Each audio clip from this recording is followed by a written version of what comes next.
Hey, everybody. Welcome to another episode of the Divinely Uninspired podcast. And that was Forrest Frank featuring Paul Wall, the people's champ, with Sitting Sideways, Giving God Praise from Paul Wall's Instagram. Doing stuff with Forrest Frank? Yeah, that was a live concert. He brought him out and they did I like Paul Wall. Yeah.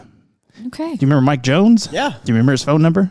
No, but I remember that song, though. 281-330-8004. What? Mike Jones. Mike Jones up on the low. Yeah. He put his phone number out in all the songs. Let's call it. I'm not going to do that. They on got the a couple podcast. of good songs together, those two guys. Jeremy, do it. Call it. Paul Wall was also on Gabby's Playhouse, something like that. Yeah, with his grill.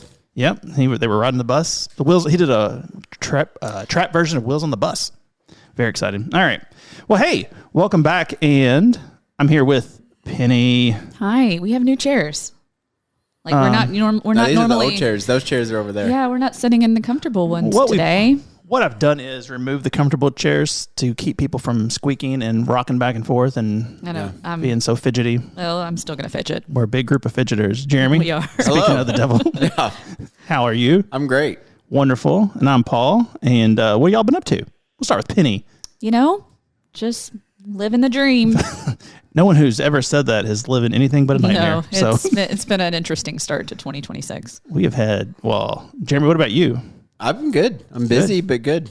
It has been the march of disaster. Not since the tragedies of March of the Penguins has a march been so struck with just things. Stuff. So, Yeah. yeah. Since the last time we recorded, it was a Monday. Y'all made special arrangements because I had to leave. And my dad's had surgery, and we lost our dog, and we found our dog, and my dad's surgery went well, and I've had surgery, and now we're here. Yeah. It's been a big 2 weeks. That's right. It's been a lot. I don't do anything is the problem, I think, is my issue is I don't do anything. And when all these things come at once, I'm like, oh, I don't know how you... Just crawl back into bed. Jeremy, That's what I would do. well, I would love an hour of sleep. Sunday was daylight savings time, Ugh. so we missed our hour of sleep, and then got to church, and then church starts at 10, and at 9:45, my wife thought, you know what, I should call and tell my husband that our dog's gone at 9:45 when I can't do anything, but right before church is going to start, so Yeah. instead of coming home and taking a nap, we went and looked for our stupid dog for 3 hours. Yeah, but anyway, everything has actually turned out well, which is great, but all those things going on, but I will say, I was going to start... clap. What's happening? I was shutting the baptism thing. Penny, did you watch the service from Sunday? Were you in their first service? Oh, yeah. I wasn't there for a little bit. I had to leave because I got called out. Well, we had the baptism filled up, and they didn't put the wall back on to cover the pipes. Well, not the wall, but the cover. The little hole, Oh. yeah, Yeah. the wall cover. And it came off in the middle of No, service. I went to put it back on, and I realized I couldn't put it in quietly while Jeremy was praying. Yeah, you had so to like punch it in. I waited for him to say amen, and it went, doom. Nice. Jeremy just, I thought that was wrong with the speaker. it was so loud. Yeah, but and it then was I very loud. sheepishly ran off And the Paul stage. loves to be the center of attention. I do. I love it so much. Although apparently I'm the social media king of the church where I'm in all the videos. Great, because no one else wants to do them. So I appreciate that. So your last one with the muscles, Mm-hmm. my mom thought it was really funny. And then afterwards she goes, well, he's got some really big muscles. I was like, Mom. Well, we'll get into the dangers of that later on. But yeah, Did your mom need to start texting Paul, too? I think she needs to get some Prevagen or something. Oh, goodness. Something of Oh, goodness. all right. Well, hey, so Jeremy's got a big trip coming up. We're just going to skip the cold open this week. Jeremy got a trip coming up. Yeah, to Orlando. All right. Well, Whatever. good luck to you because Yeah. I was in Orlando the day after we left last time. I don't know if you keep up with the news. Our government's doing great. It's they've decided they're taking all the time off, and the airport is like, well, we don't do anything anyway, so we're going to make it even worse. Leaving Louisville to go to Orlando, no problem. Coming back was an issue, but I think it was weather related. But TSA was pretty Yeah. quick, and it was just a week ago, so hopefully you'll be all right. Yeah, but there's no pre-check now. I don't use pre-check anyway. Yeah, I pre-checked. So. So But I've heard it's gotten worse because they're now missing their first paychecks. So all of them are calling in. that could be. Well, I don't blame them. And they're not guaranteed they're going to get paid. So why would they go into I would work? just quit my job. Yeah. TSA is this. I can't imagine working there anyway. It sounds Yeah. awful. Well, I guess if you like to be mean, maybe it'd be a Just good a job. bunch of. They could be meaner. That's it. Get them all those sweatshirts. You could just show up and like, guys, listen, I Guys, know you're I'll not just getting help you paid, but here's a gift basket with some shirts. I got to the airport. I had an 8:30 flight, and I was like, all right, well, I'm leaving. I got to get the rental car back anyway. Show up about 6:15. Started getting the text, flight delayed. Oh, flight delayed. No. And I left Orlando to get home at 2:30 a.m. Oh no. Oh no is right. So I was there for 8 hours, just staring At the airport? Yeah. Sorry, Jeremy. But He's been eating munchos. it was mainly because our flight that was coming to pick us up could not leave DC to get there to get us. Yeah. But the flight next to us was from Orlando, was going to Indianapolis, and their pilot showed up, and they cheered, and they were so excited at about 11:30. Nice. And I thought, I felt good for those guys, because I've been through with Spirit in the past, this crazy nonsense, and they all got on the plane, and they were like, yeah, we did it. And 30 minutes later, they were back in the terminal because their flight their plane was broken. And it's a mess. Just a lobby full of broken people. They were so sad. Well, and we're getting into spring break season too. Yeah. Like ours is still a little bit of ways, but like everybody else is starting theirs, and it's a disaster. Well, as I mock you, I'm going somewhere in April for work, and I just realized that's right in the middle of spring break, and I'm going to have to fly. That just hit me. Well, hopefully not in the middle of spring break. It won't be. Yeah, hopefully it'll be. We'll see how it goes. But hey, that's fun. All right. Well, let me ask you guys. So, thinking about it, sitting in the airport for 8 hours with nothing to do, because MCO is not bad, but you have to go through security to get to the cool stuff. And I was not taking all of my gear, my camera gear and stuff back through security and getting that line again. I'm just sitting. I was just staring, just listening to my phone. How often are you all bored? Is that I don't have time to be bored. I'm always Jesse got something Ventura going. over here. What does that mean? You don't have time to be bored? I mean, I literally get up in the morning. I take my kids to school, go home, get dressed or run or go to the gym because I have to do it in the mornings usually. And then I come to work. And then as soon as work is over, I have to take my daughter to track practice. As soon as track practice is over, I have to take her to soccer, which I coach her soccer team. After soccer, usually we have Elliot's basketball. After Elliot's basketball, we get home. And that's our schedule. And it's like that for a while. Now, this is like and Elliot's soccer's getting ready to start and also coach his team. So I'll now go to self-inflicted wound. It is a self-inflicted wound. Well, that's terrible. All right, what about you, Penny? You ever get bored? Yeah, sure. What do you do? How do you deal with boredom? I watch TV, read a book, or get on my phone. Yeah. Social media. Now I hear Can you say that again? Social media. Social media. That's very Insta, some TikTok. Oh my gosh. My wife says you're supposed to be bored sometimes. That's what she tells the kids. Like growing up, like for your brain, it's good because that's when creativity comes. It's when you learn new things.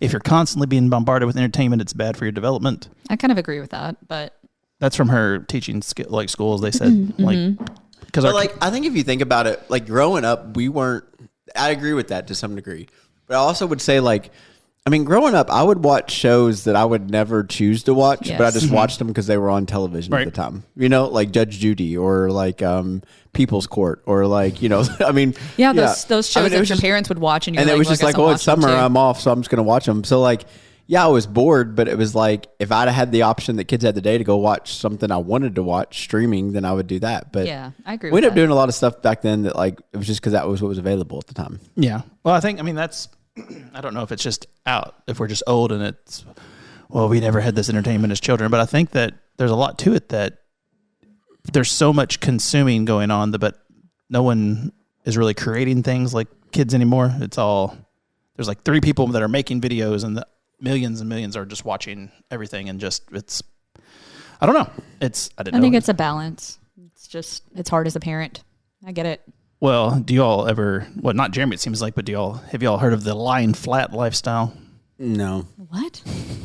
The lying flat lifestyle is from a study in China where it's just a passive attitude where you just kind of give up efforts and goals to relieve the pressure that you get from life.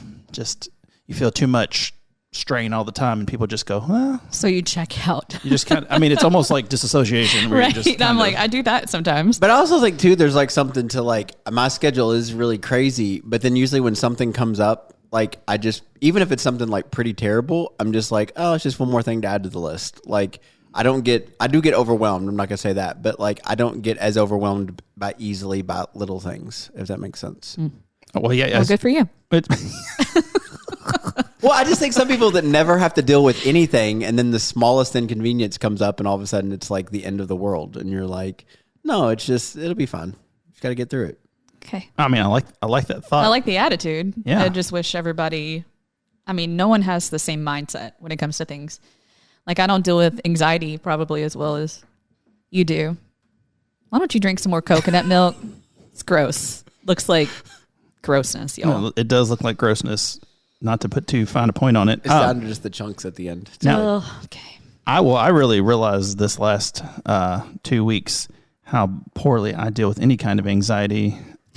One of the reasons I don't go to these trips like in Guatemala and just different places like that is because I've always said my anxiety is not good for it, but I was trying to explain to the Taylors here on Sunday, and I was like, right now, sitting in the back of church, my like fight or flight is on like a 3 out of 10 just sitting here. So I can't imagine going to another country and just being... I actually felt more relaxed in Guatemala than I did any other place. Really? Okay. I'm going on vacation with my family, and I know that sounds really silly, but it's like I didn't have to. I mean, we had stuff that we had to do, but it's also like it takes away so much of the pressure of what you experience at home that it's good for your mind. But is it because it's like almost like a vacation away, or is it just because it's No, Guatemala I and think it's a different like culture? It makes the problems you deal with seem so much smaller, if I'm being honest. Okay. But then also, so that's part of it is like when you see what they have to deal with on a daily basis just to survive.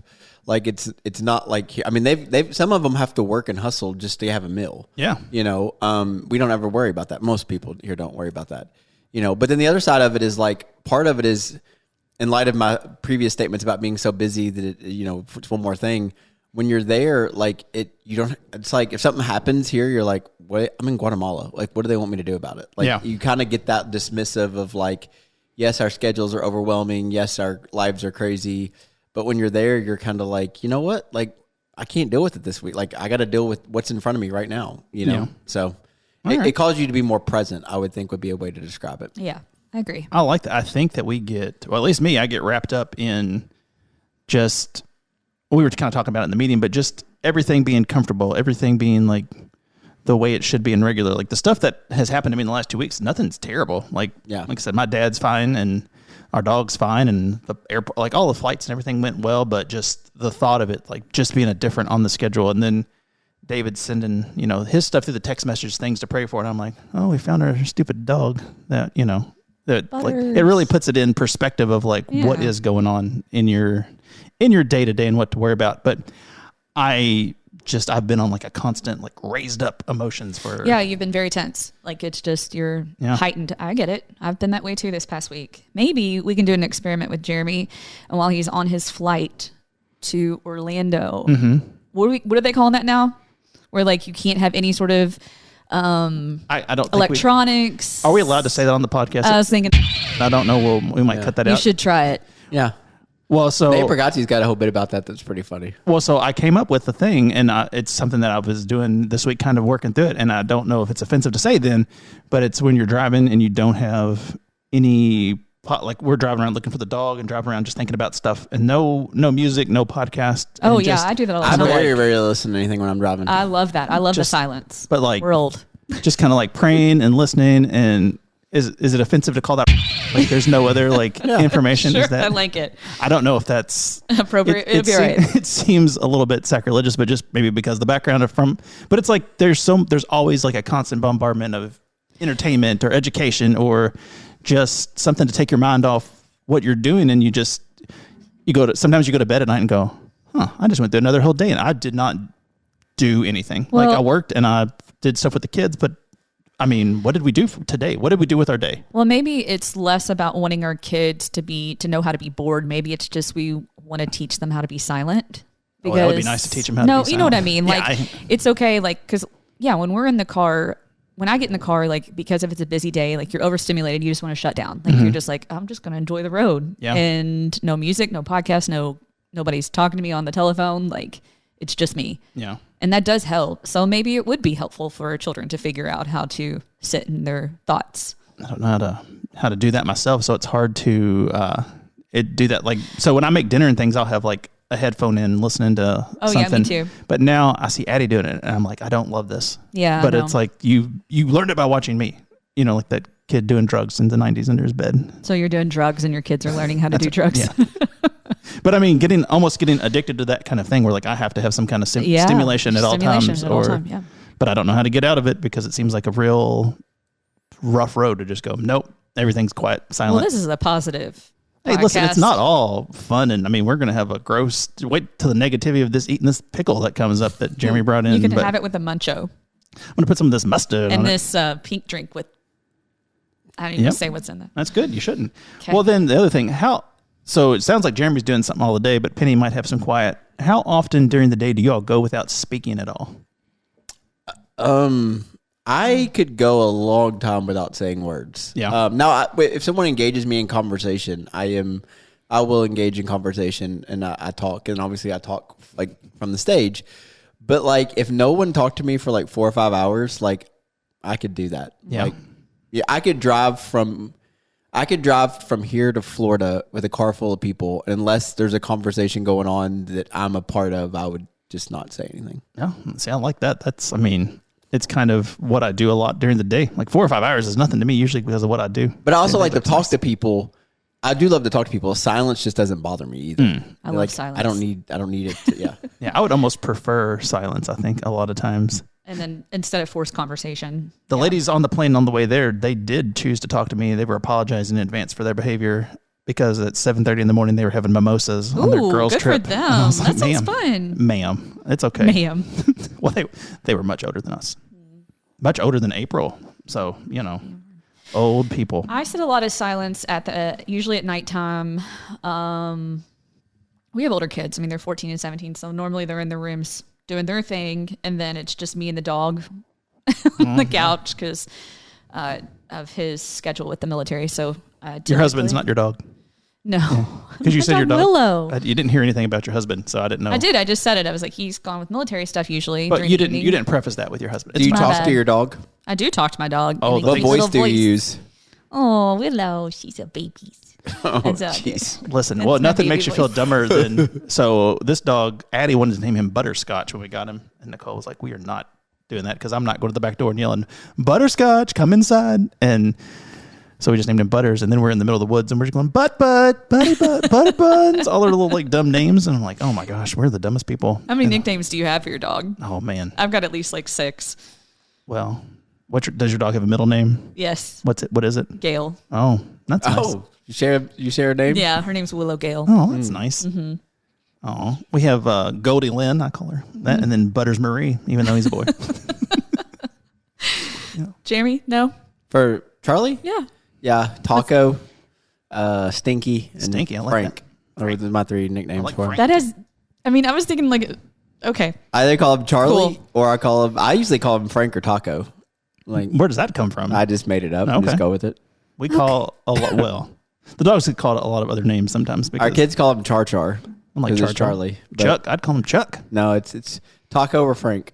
Taco's good though. I like it. All right, I have on. We'll move on from this. It's turned into dog. Wait, Jeremy, do you have a dog voice? Do you talk to your dog in a voice? Charlie. No, I doubt it. I doubt that. You know what? I don't doubt it because I could see Jeremy going, "Hello, baby," could to a just- baby. Do you have a dog voice? Oh, I like it. We talk. Oh, you're so stupid, but you don't know it when I say it like this. I rub on your head, but you're so dumb. No, I just talk to him like normal. I kind of don't believe that. Well, I mean, Everyone has a dog voice. No, I'm like, Taco, come here. Be like, Charles, would you like to go outside to use the restroom? Yeah, I do can just talk to hear him. you. Like, I do talk to him proper sometimes. Like I use proper English. do you talk to babies like that, Jeremy? Like, do you talk? I don't talk to babies. But They when don't you talk. had babies, you had babies where you're like, "Oh, Paxton, you are so pretty. You are my favorite little I girl." don't remember. I don't really think I had a baby voice. I mean, I might have, but I don't remember. So if you see a baby now, you don't get excited. No. See, Babies are. oh no, that little I baby. love a baby. Little baby Freya I coming know, around. Freya's she's Freya, I'm like, she's oh, got those little glasses. I mean, I'm so happy for people that have babies, and babies are great. But like, I don't know. I like kids like 3 to 4. That's when I start to like when they can play and roughhouse a little bit. That's not bad. Yeah, yeah. all right. I liked. I think I lived by Chris Henson's. He gave the good advice of don't give me a baby whose neck doesn't work. Yeah. They are kind of awkward. At Once that they can age. hold that head up, I'll hold that Yeah. baby. But if it's I floppy, agree. I don't want When to have any people pass, responsibility. you know, the worst thing is like when you're in a hotel or not a hotel room, a hospital room, visiting somebody, and everybody's like passing the baby along. Oh, yeah. And like everybody passes the baby differently. I learned that. Like, and so it's like, I don't know. Like I don't like to hold babies because they're too fragile. Yeah, well, They're that's- really not though. I mean, if you think about it, They're like, resilient. They are like, hold it, snack. Watch the soft spot. Okay, so when you with your first child, I thought it was a soft spot. I thought I could kill my children. think I that- was like they have a soft spot. no. Okay, so when you when you all had your wives obviously had babies. Turtles have soft spots till they're 6 months old. Did you have you held a lot of? Did you hold a lot of babies before that? Like, was that like really your first time holding a baby? I just refused to hold babies. I think I held my nephews. I mean, I would hold a baby if a friend had a baby. I just meant it was a lot easier than you thought it was going to be. Like, you I had to hold a realized there were a baby? lot more. I had no problem with it. Yeah. If that's what we're. If that's Were you a big weirdo when holding the baby? No, Holden Paxton. She's the oldest, right? Paxton. Yeah. Yeah. Yes. Like a. Okay. I don't know how you hold a baby. I just like put that. her in her carrier and carried her around all everywhere. Okay, you're done. Like, you want to hold her? Here's the carrier. You're not wrong. I miss those carrier days. The biggest I ever got in trouble by anybody, and I still get yelled at sometimes about it. I left Addie in the car a few times to go to the store. Oh, jeez, Paul. I want to cut that out.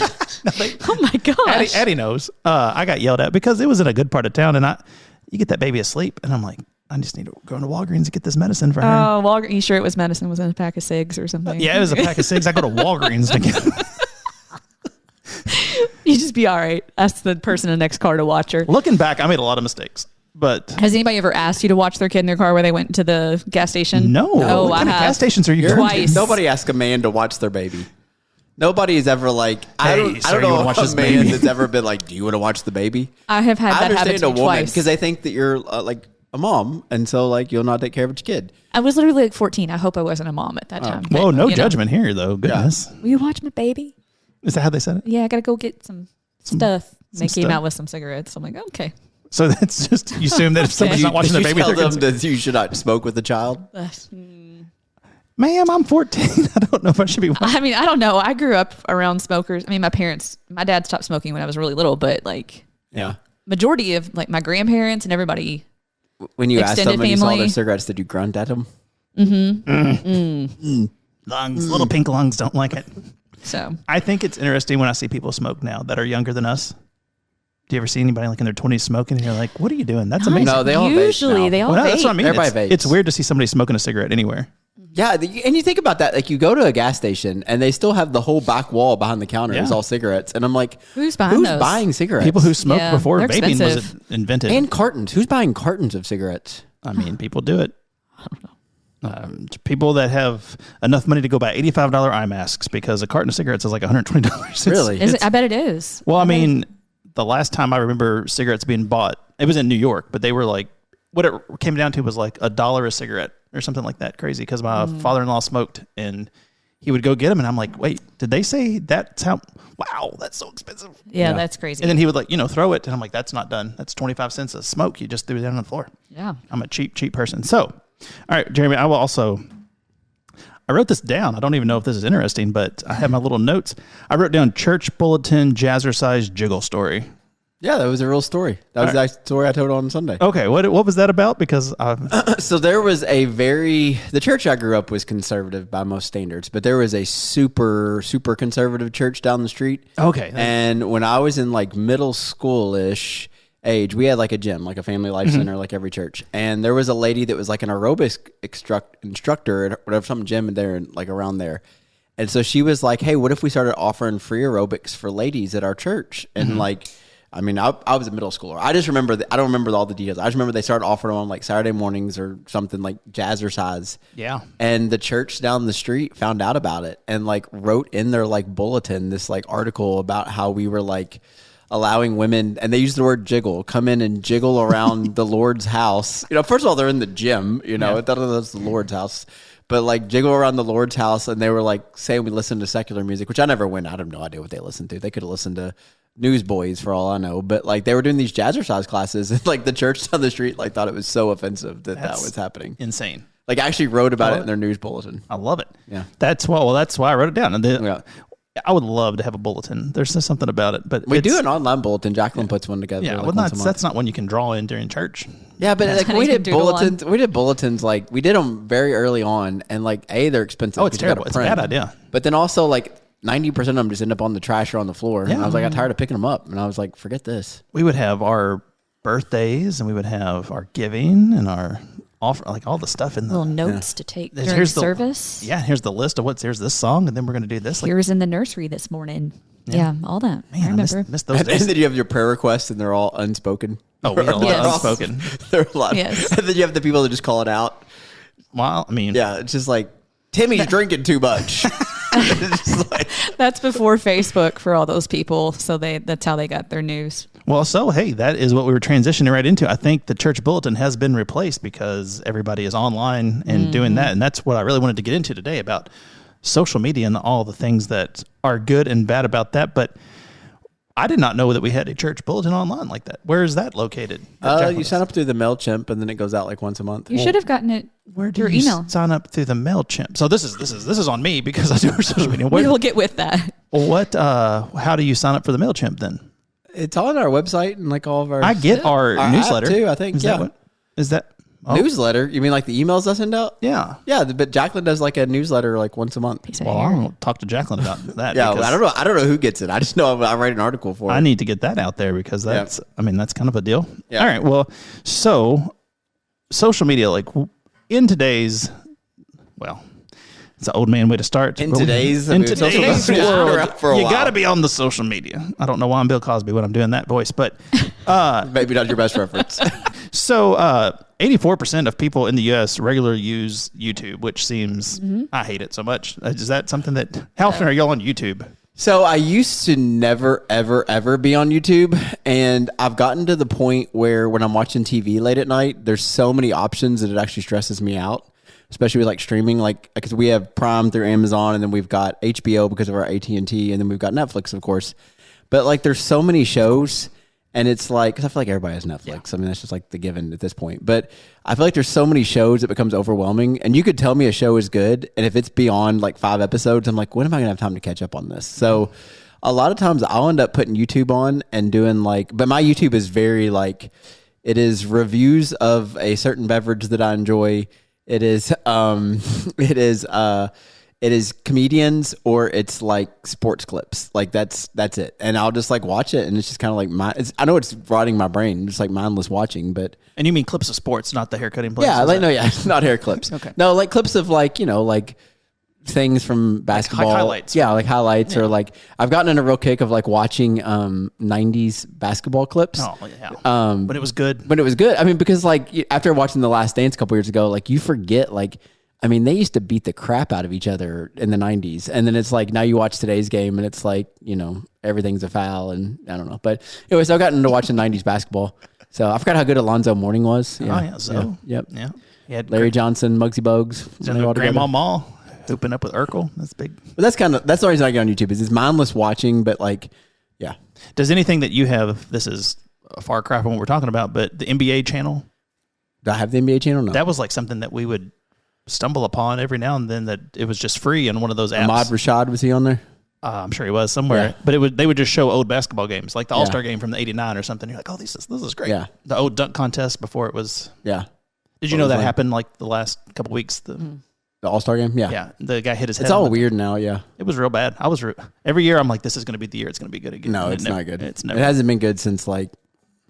Oh, well, who was it? Like that year Dwight Howard did it was good when he like literally touched the back of the backboard and all that. He's already 8 feet tall. Yeah, but other than that, it hasn't been good in a while.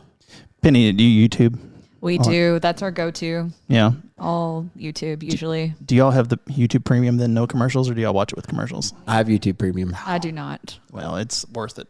So, yeah, it's no commercials. My wife got it for school, and we're like, oh, this is all our kids watch. Is like we have the different streaming things, and they would prefer to watch Minecraft or some kind of Well, and nonsense. honestly, the reason I got YouTube Premium was that so we share a Spotify account with Paxton. So a lot of times I'll be like in the middle of the gym, like lifting weights, wanting to listen to my music, and all of a sudden like Taylor Swift will come on, and I'll be like, this is the worst. So I did Apple Music, but Apple Music, if you don't know this, like your headphones in your ears, they control how loud they can get. Mm-hmm. So they like have that sensor in it. So like Apple Music won't let you turn your headphones up past a certain level. And so I got YouTube because I don't use Spotify because Paxton might automatically plug in, and then it's whatever she listens to.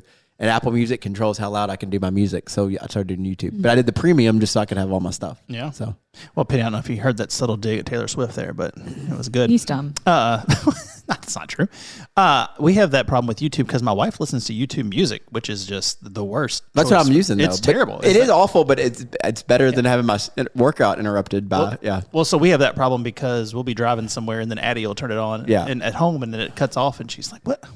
Just all of the possible things to watch in the world, and we're watching this low effort YouTube videos. So after 84%, and I wouldn't have necessarily called YouTube social media that much, but 71% of people report that they're on Facebook. And I know Jeremy famously off Facebook now, and Penny, I don't think you do Facebook either, right? No, I can't believe that it's 70. I mean, I can't believe it's above Instagram that much. I think we are showing our age bias where we're like, we don't use Facebook. Why would anybody use it? But it's very popular. Facebook is still very, very popular. So, yeah, but with the older generation, I mean, all those kids that are starting to get... Yeah, but there's so many old people. There are a lot of old people. Listen, if you want to know how many people are online and people who aren't us, every time I get on our account to post something for church, because I'm the one that does it, it is all about Shepherdsville. Is just there are 1,000 people and they are yelling about everything. So but let's also say this: do you think anybody under the age of 30 got this survey and actually did it? Yeah, because true. I would say it's only the people that that's are fair too. 30 and above that were like got the phone call or the email and were like, oh yeah, because So it also maybe the survey may be skewed. I don't see a 22-year-old being like, yeah, I'll do this survey real quick. That's like, true. No. Do you all not do surveys if you get them? So the graphics are off a little. I feel like surveys are generally kind of right, but for the most part, I think you're right. Like if someone called me and was like, hey, would you like, nope, hello, click. Yeah. Do you all answer calls that you don't know who they're from? No. No. And now that, do you know, you should get an iPhone. So now that he's going to tell me something that we have on Android, so it's fine. If someone calls you and it's an unknown number, they have to tell you why they're calling you. Yeah, I have that on Android too. Oh, it's called Google Secretary or something like that. It's Google Screen. I don't know what it is. It just hits screen call and the Google AI, it transcribes what they're saying. Yeah, but it automatically does it on your Apple. Well, I mean, I can choose what I like to screen it or what I like to hang up or answer. Hey, it's okay to say it's inferior. You're just ridiculous. This again, Penny, I don't know how you deal with him full time after that debacle with the toilet earlier where you should have, why would you listen to me when I'm your boss telling you to do something? And then I mean, there's the toilet. This is how I look at it. It was a kid's toilet. It's a kid's issue.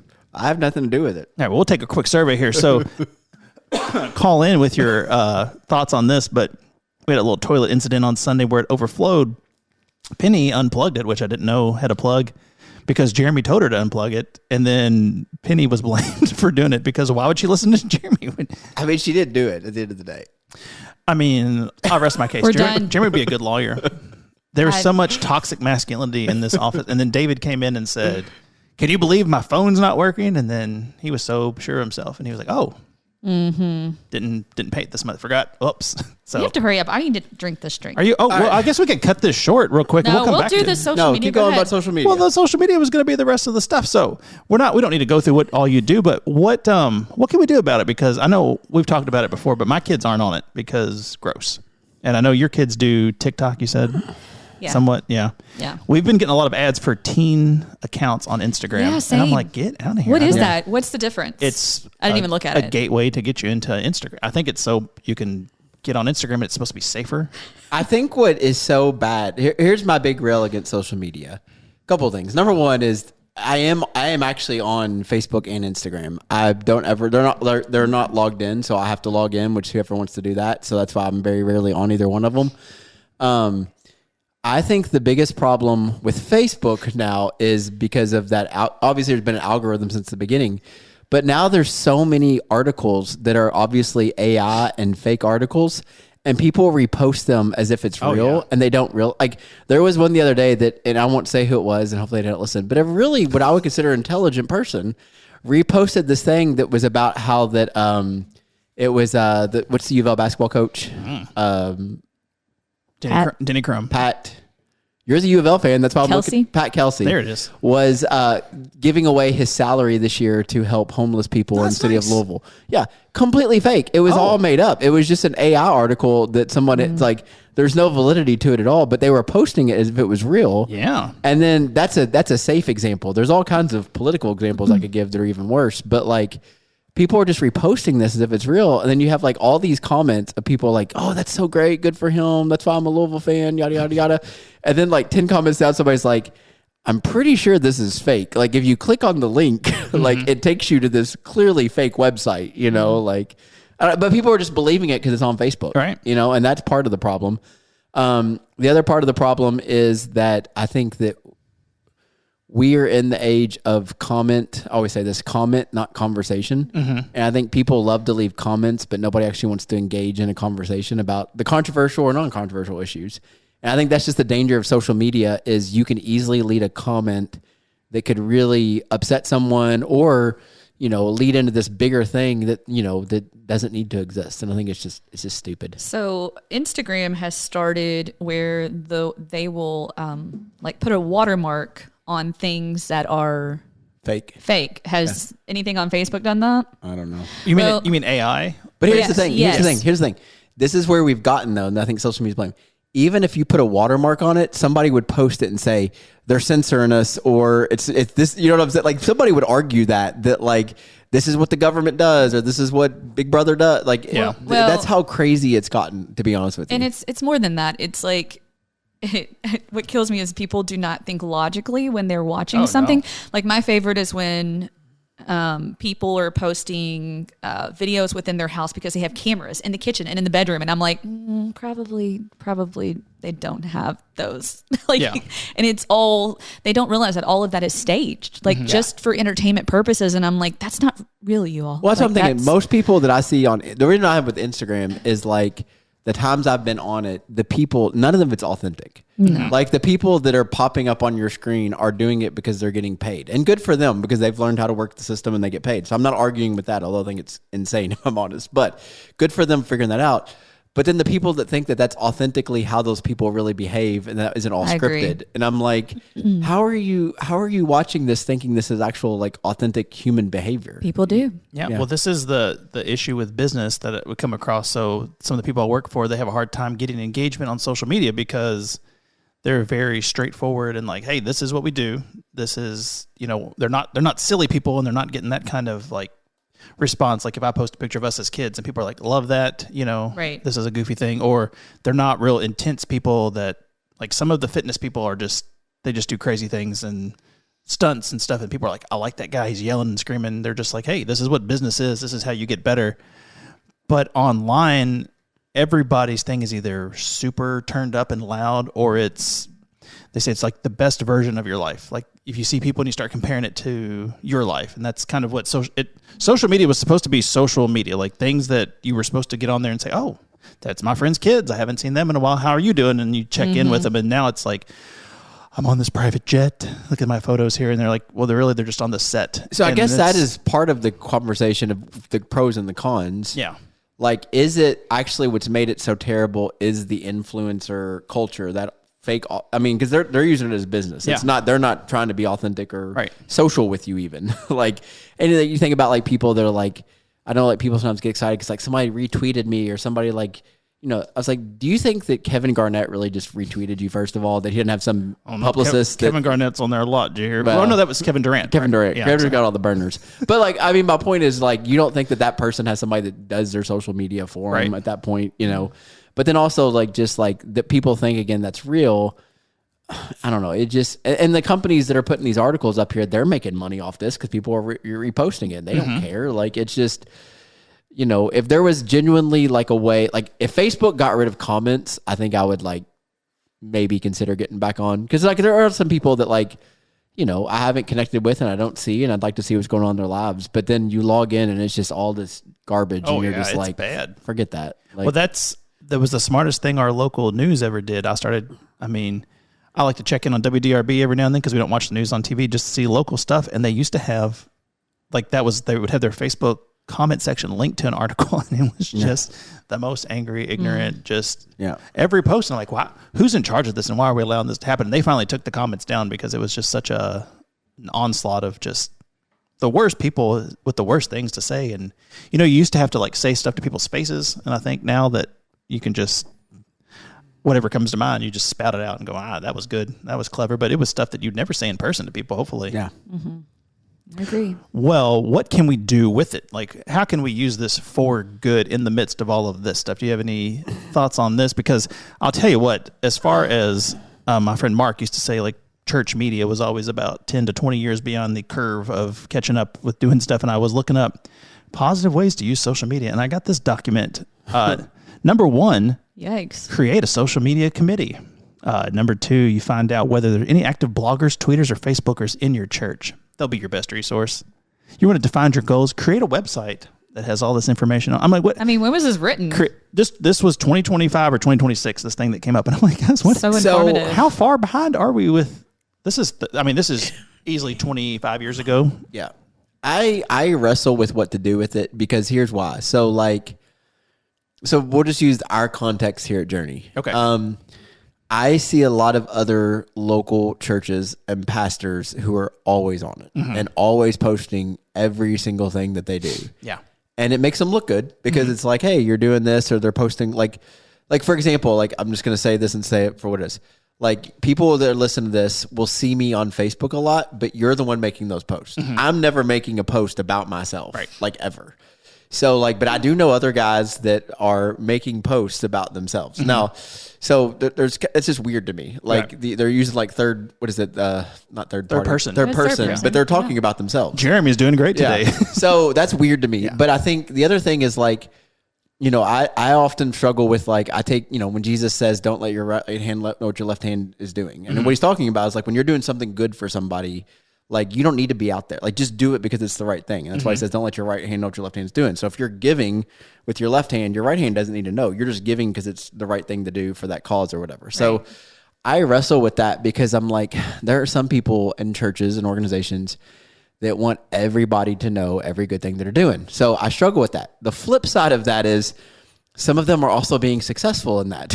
Do you know what I'm saying? Like they're actually doing well and people are engaging it. And so it is that thing where it's like the old man in me is sitting there going, why are we having to do this? This seems, and again, it goes back to the authenticity piece. Some of that stuff I'm seeing doesn't seem authentic. You know what I'm saying? Especially in light of some of the people that I know, like it doesn't seem authentic. At the same time, like, am I just fighting against it because I fight against it? Am I fighting a losing battle when it comes to social media? No, because I feel like as I see churches do that, I think what people are wanting within the church is a personal relationship with you. And that's just not going to happen. Like there's way too many people for you to be personal friends with everyone. So when social media comes up and they're having this picture of them at their home and they're doing something, like it makes them feel like they really know them. And I'm not sure that's the best strategy to use to build relationships with people. I do think that I would love to see Journey, we have talked about this, putting not the pastor as the person you see on social media, but the people. So like, I love the little ones that ask the questions with the little mic and they go up to them, or like you video them coming in from welcoming, like as they come into church each Sunday. Like that's the stuff that I want to see, because the church is not just Jeremy. Right. The church is everyone else. Yeah, I don't care if I put another social media post again. Like, I know like the people will ask for like the quotes and verses, and that's fine. But like, I mean, I think the danger is just like everything else. And here's my other thing. Like, and again, so this is going to sound judgmental, but this is the context I find myself in. Some of those guys that I see doing this stuff, like at the end of the day, I feel like there's a piece of me like they just want to get famous. Yeah. Like they just want to be famous. And I think at the end of the day, as a pastor or someone who works at a church, if that's your goal, like, that's bad. Like obviously there's some weight that I carry here at this organization, at this church, and, even probably in our community. At the end of the day, I'm not trying to be a celebrity. Like I'm just doing these things because I can, and I have the availability and the willingness to do it. To serve, and like even like the stuff I'm involved in with like the Parks and Rec department, and then like the city of Shepherdsville and Chamber of Commerce, like I'm just doing that to serve the community. I'm not doing those things because I want to be like, oh, look at Jeremy, he's doing all these extra things. Like those are just things that I enjoy, and I want to serve our community in those ways. Yeah. So, well, I think a lot of people in your position, and I mean, as pastors and things like that, just like on social media, they're using whatever tactic they have to be famous. I think that is like, oh, I want to be famous. I'm going to get my phone out. I'm taking a picture of me everywhere I go. I'm doing all this stuff. And I think traditionally, I guess it's more tempting in Christianity because people are like, oh, I'm already got a platform. People are listening to me, and I could use this to get fame more so than, on top of my job. And what's the harm in that? And then it turns into a real scene. Like when you said you don't take picture, like don't let your right hand know what your left hand's doing. I think a lot of the people, it was a big deal for a while. It was like, here's a video of so-and-so, and they're going to help out a homeless person, and we're giving them food, we're doing all this. And they're like, why are you videoing and shooting this thing? Why don't you just let this person have some dignity and say, hey, we know you're down on your luck, having some struggles, we're here to help you out. But then they're like, well, we need to fundraise and we need to show what we're doing. And they're like, but there's like a fine line to walk between everything you do and then making it about you and making it about whatever. So yeah. And then I think the second part of that is, even if you're going to do that, and even if you can find a way to do it in a healthy way, which again, I've kind of fallen more the side of like, okay, we got to do it. It's an important part of what we do. 71% of people are on Facebook. Like, the part that I don't know can be fixed is the way we engage it with the comments, because even if someone goes in with good reason to post this video or post something like in light of what we just said, maybe they have a good reason for doing that. Or maybe it's a sermon clip that meant something to them and it was, whatever, that's fine. But then you open up the comments and some people will be like, oh, this is great. This is great. And then eventually there's going to be someone that makes the negative comment and then everybody goes against that person and then they throw back and then people start supporting that person. And then all of a sudden what started as like a good thing just gets trashed in the comment section. And I don't know if you can fix that. And can you turn off comments in You Facebook? can, but then your reach isn't as good. And I'm real quick on, if I see a negative thing or anything that can be misconstrued as that, I'm quick to delete. And so, that's the other, so there's the other flip side of that conversation is, so as the poster, you have control of what can be commented. So you can get the negative out if you you can want. get the negative out. You can put keywords, right? That'll filter and so that out. what happens is, you might see somebody that posts something. So let's just talk from church perspective. You'll see someone that posts something that seems a little like, what? Like, what are you doing that for? And then all you see is 40 comments and they're all like, this is the greatest thing ever. Well, I can go and guarantee you, if every comment you see is only positive, that person has filtered out the negative comments. And sometimes those negative comments, my mindset is, nobody likes it when people disagree with them. But when someone disagrees with me, there's a reason they're disagreeing, and I need to learn why they're disagreeing with me, and you grow from that. But if all you're ever doing is putting yourself in an echo chamber where every comment you see is only positive, you're never going to grow from that. You know what I'm saying? Right. And so I think so there's a whole lot of problems there I see. Like, not only can you not fix the comment section, but now as the controller, you can make it to where no one ever says anything negative about what you say. And now all of a sudden you've put yourself in that position where no one's actually able to talk honestly to you. Yeah. Because all you see is these amazing things. I can't wait to put that into practice for staff meeting when I disagree with Jeremy. See what happens. I'm going to delete you. That's what I'm in charge of that.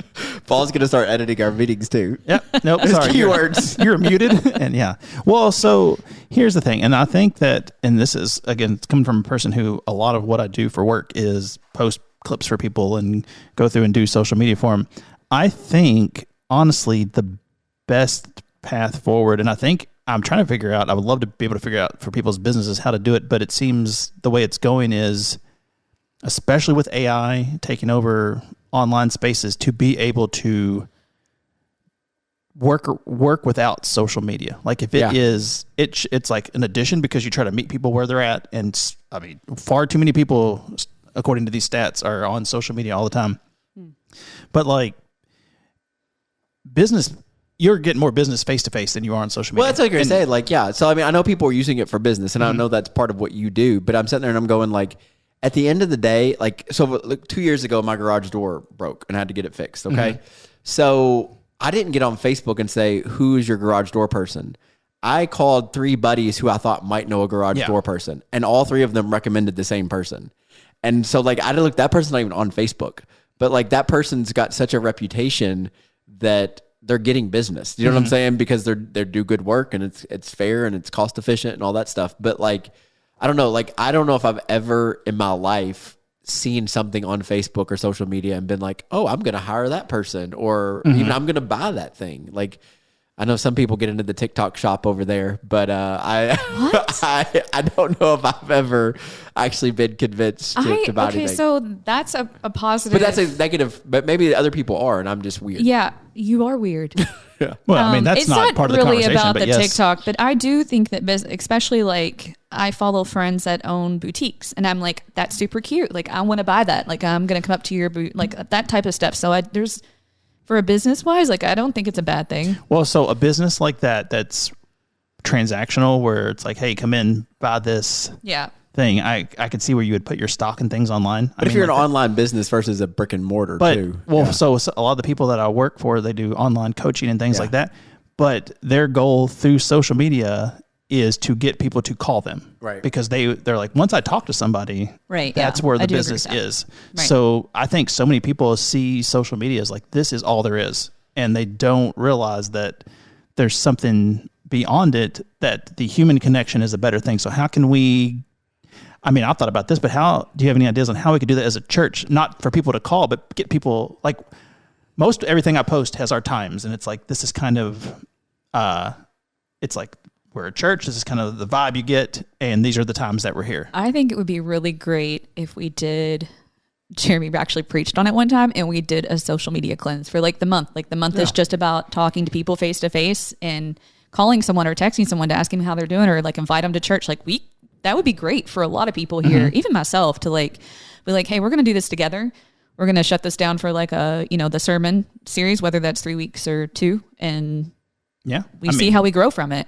It is weird to get a call or a text from somebody, how much more valuable it seems than, we talked about it already at the beginning a lot. Like we were missing our dog for a day and a half, and it was weird at our house, and we posted all the stuff online. And so people were starting to see these crazy, I mean, this is one of the positives of Facebook, that this community that we didn't know was reaching out and posting all these things. And it's one of the good things because we were able to find them, because people who love animals were like, hey, there's your dog. We see a picture of him.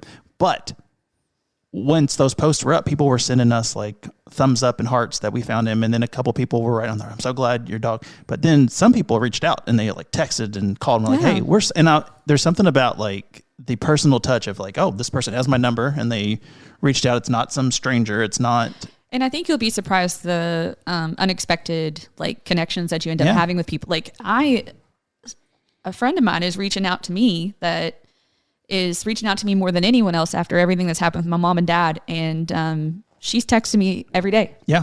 And I'm like, this is awesome. Like, it's just, you genuinely see people when they take the time to do something that is not social media. I know that sounds really terrible, but I'm like, if someone's not saying happy birthday, they're actually texting or calling me and saying happy birthday. Like, that means more to me than. Well, yeah. And I'll tell you something so another negative of it is because somebody like me that doesn't, I do get on Facebook, not very often, maybe once a week. Like, I will miss stuff, and people will actually get mad at me. Oh, I bet. Oh, yeah. Because I've missed a funeral or someone was having surgery because they posted on Facebook. Well, we've got to like, I think, I don't want to say like a dangerous point as a society, but like when we grew up, if you needed something, you would call somebody. We didn't have cell phones. Yeah. So you would just meet up, or you would talk face to face, or you would call and you'd have to talk to somebody's parents and like, is Penny home? And then they would get you. But then like it went from that to texting, and that was, I mean, for people like me who didn't love to talk on the phone, it was like, this is great. And then it went to social media where I don't have to really respond to anybody if I don't want to, but then now everybody's there, and you're like, now you have to almost respond to people. Yeah. It kind of was like, for me anyway, it was like a way to get away from honestly interacting with everybody I've ever met. But now it's expected because they're like, well, I'm here. Why are you not here? And like, I don't like it anymore. So I think what I would argue is something that was created to engage and create new platform for some people to engage and reconnect has actually probably become the lowest form of relationship. Yes, that's the best way to put it. So it was created to not be that, but that's what it's become, is the lowest form of actual relating to another human being. Yeah.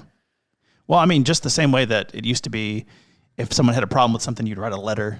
And you'd have to, but you'd have to sit down and you'd write a letter and you'd be angry, and then you'd have to get the address and you put a stamp, and you were just put this in the mailbox. And now it's like, click this. Yes, I'm mad. And then somebody's like, well, we got 1 million complaints about something. You're like, well, no, you got 1 million people who a chain thing went out and they clicked the box. No one was mad enough to pay 50 cents or whatever and go to the mailbox. It's not a real, so everything is just so. Yeah. Everything is so different, and I don't like it. And this, like, I mean, obviously we talked about like me getting in trouble with social media a couple weeks ago. Like, the people that posted replied in my comment section that were negative. Every single one of those people, when I got on the phone with them, because some of them called me and a couple of them I actually called, because I was just like, one guy I called and said, what is wrong with you? Like, that's actually how our conversation started. they all apologized to me. And it wasn't like I was right, they were wrong. It was they realized that what they had done. And I was like, this is the problem. Is like any one of you all could have texted me or called me and been like, hey, we saw your post. We didn't agree with it. Can you? But they went ahead and made a comment. And then within a day, they all were like calling me and texting me. And like it ended up all being fine with the people I actually have a relationship with that said something. But then there's the other people I don't have a relationship with that just said whatever they wanted to say. But like, I think it's the lowest form. And like you said, you're right. I mean, even having to call somebody, like if you're mad at somebody, you still got to you actually have to call them and talk to them. And that's much even harder than just like type in this little comment and hitting send. Yeah. I just ignore people when I'm mad at them. Well, I think that like we've really gotten to a point where, I mean, now there was a while where I was on Facebook and those things all the time, and you would start typing something and go, what am I doing? And I just delete it all. Like, wow. Like we have no impulse control. I don't think so anymore. My first thought is best thought, and I send it out to the world. And you're like, everybody can see this. Some of the things that, like I said, all about Shepherdsville. I'm like, you said this to somebody online. Oh gosh, your whole life is connected to your. Like, I can click on your name. I don't know you, but now I know who your kids are. I mean, where you live. And you're gonna. You're just out of your minds. What's happened? The best advice I ever got was from my old counselor, Dave, a long time ago. And he said that when you're mad at somebody, like someone you have a relationship with, he said, write an email, say what you want to say, put it in the draft box, and don't send it for 24 hours. It's a great idea. And if in 24 hours you still feel that way, go ahead and send it. I've done that a few times, and most of the times I end up deleting the email. Yeah. But a lot of the times that I've still went ahead and sent the email, I dramatically edited it from the first 24. You know what I'm saying? Yeah. Like it wasn't as aggressive. It was more like, hey, let's work through this. More like less attacking. And I was like, that is like, but that's the danger of social media is you don't do that. Like you don't get that 24 hours. And once it's there, it's there. So anybody listen, that's not my advice because it wasn't mine, but that was the best advice I ever got from somebody. I'm going to start doing that with Jeremy. Wait 24 hours. Penny's just got like a stack of I'm not going to wait 24 hours. You're getting the mean one. Oh, well. Okay. He's not going to read it. He's going to block it. I'll just be like, okay. I just ignore emails all the time anyway. I've done the Warren Buffett thing. I just delete them all at the end of the day. Okay. So if I didn't check it. Well, once you get to $1 billion, you can give people any kind of advice you want. It doesn't matter if it's good or bad because it doesn't affect you at all. Yeah. Well, hey, we're gonna hold off on this taste test, I think, till next time. Is that okay? We put this in the fridge. Yeah, let's do it. So anyway, we have announced, pardon me, our Easter times. We will be here, our regular 10 and 11:15 on Easter Sunday at the building. And we are also adding we're going to call it a sunrise service. What are we? Yeah, sure. But sun has risen. S-O-N, a sunrise service. We're having donuts. Is that right? Yeah. Yep. Come to the first service only. And if I have to put my wife in charge of these donuts, so help me, you will not get one at 10 o'clock to save your life. So 8:30, we're doing donuts. We're having Thursday before April 2nd for people who may be gone or serving on Easter or spring break. We're having a 7 p.m. Easter service as well. So hopefully one of those times will be great for you all. If not, we'll be streaming as always online on the scourge of everything. But hopefully we will be able to worship with you some way on Easter. And until next time, we'll see you. All right. Shut them down.